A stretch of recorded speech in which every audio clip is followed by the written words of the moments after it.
신났어요. 근데 지금 조국 혁신당은 방송에 나와서 그렇게 얘기합니다. 벌써부터 정치권 복귀 시나리오, 사면과 복권, 그러면 뭐 이제 나중에 선거 나올 수 있다고 생각하니까 그러는 겁니다. 아, 내년 지방선거에서 큰 자리 해야지.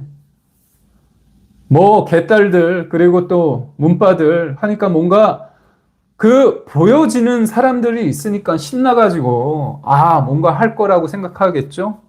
마음대로 생각하십시오. 그러면서 어떻게 얘기를 하느냐? 서울시장 할까? 부산시장 할까? 아니야.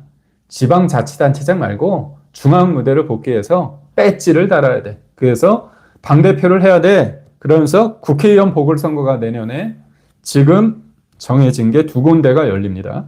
플러스 알파가 될 수 있어요. 왜냐하면 선거법 위반으로 대법원 확정 판결이 나올 곳이 몇 군데 있습니다. 그래서 내년에 몇 군데 재보궐 선거가, 국회의원 재보궐 선거가 있습니다.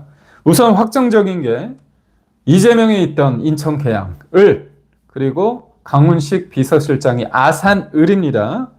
이 두 곳이 열립니다. 그러니까 여기에 조국이 등판할 수도 있다는 겁니다. 조국이 등판할 수도 있다는 겁니다. 신나죠? 그런데 저는 누누이 얘기하지만 이재명이라는 사람이 지금 가지는 오만이 있는 것 같아요. 뭐냐? 조국 본심은 난 진짜 이화영을 해주고 싶고 조국은 진짜 머릿속에 없는데 밀리는 것 같아요. 내가 대통령이 돼서 끝발은 있다고 생각을 했는데 요번에 당대표도 원하는 대로 안 됐잖아요. 근데 이거 힘이란 건 뭡니까? 실체적 힘은 없어요. 실체적 권력은 없습니다. 인식되고 해석되는 것들인데 있다고 믿는 것, 힘이 있다고 있는 것 자체가 힘입니다. 이게 파워입니다. 그런데 뭐야? 끝발이 없잖아. 힘이 뭐야? 누순의 권력? 권력 누순에 없다. 이런 생각이 드는 순간 사람들이 말을 안 듣습니다. 그렇다면 그게 결국 레임덕의 시작인데 요번에 보십시오. 이재명이 조국을 원하지 않는다는 건 다 알아요. 그런데도 불구하고 어떻게 됩니까? 조국의 사면이 지금 이뤄질 가능성이 커졌잖아요. 그건 뭐냐?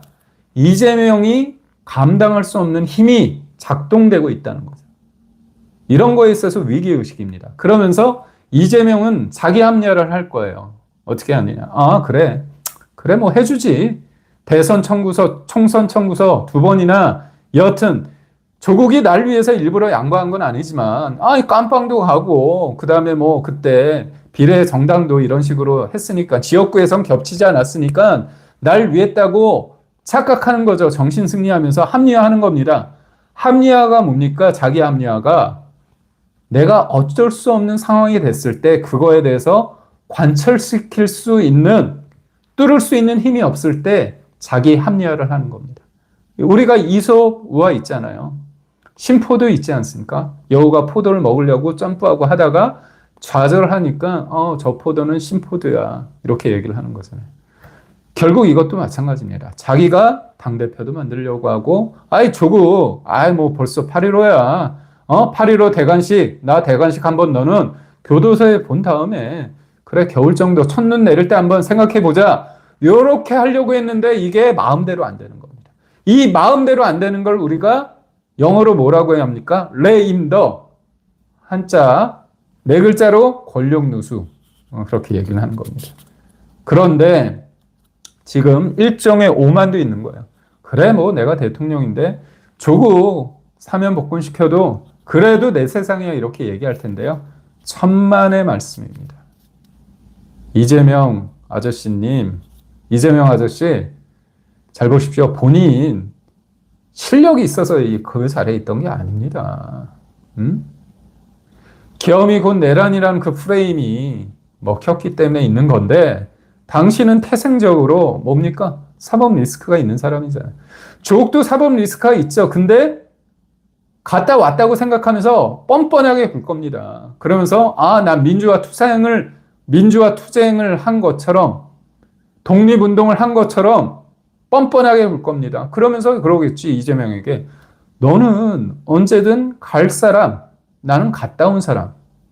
여의도가 어떻습니까? 화장실 들어갈 때와 나올 때가 다르다고 하는데 지금은 지금이 조국 혁신당이 읍수하면서, 사면시켜주면 조용히 있을게요. 그리고 내년 지방선거 때 겹치지 않게끔 우리가 알아서만 하고 잘 해드릴게요. 이렇게 얘기를 하겠지만, 조국이 딱 나오는 순간 잘 보십시오.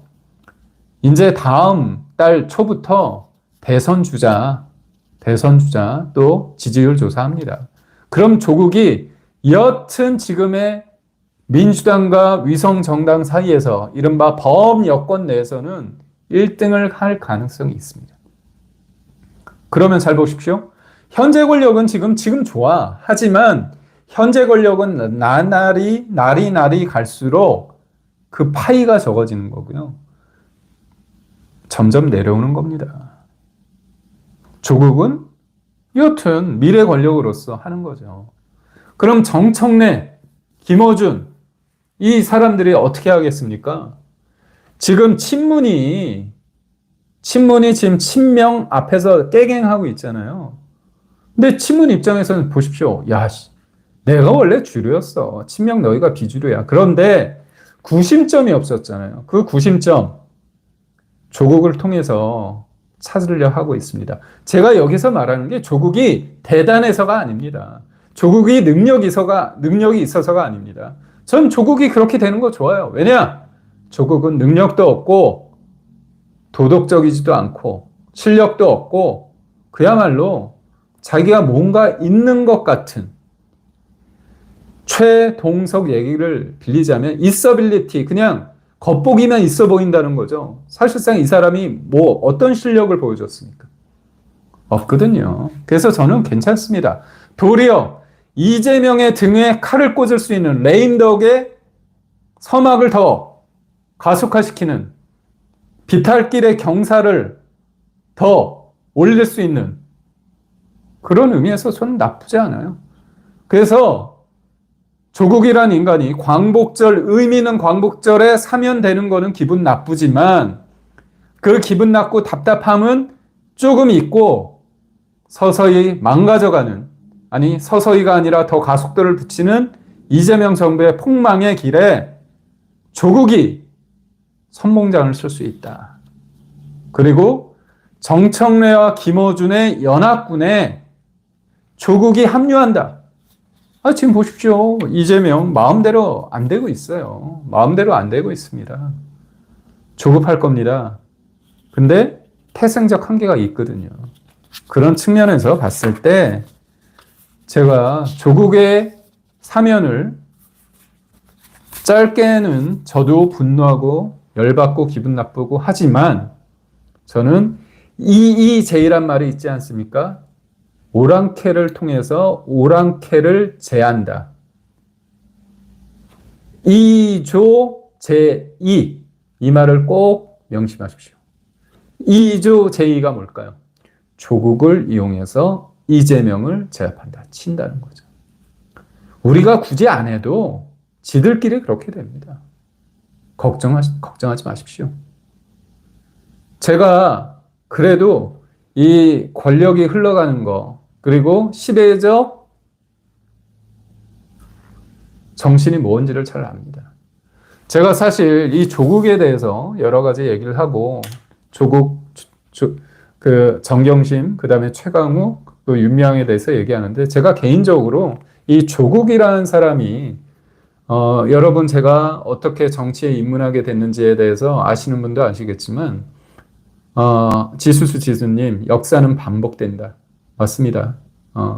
뿌린 대로 거둘 텐데, 그렇지만 우리는 좀 더 나아지고, 저쪽은 이제 폭망의 그 역사,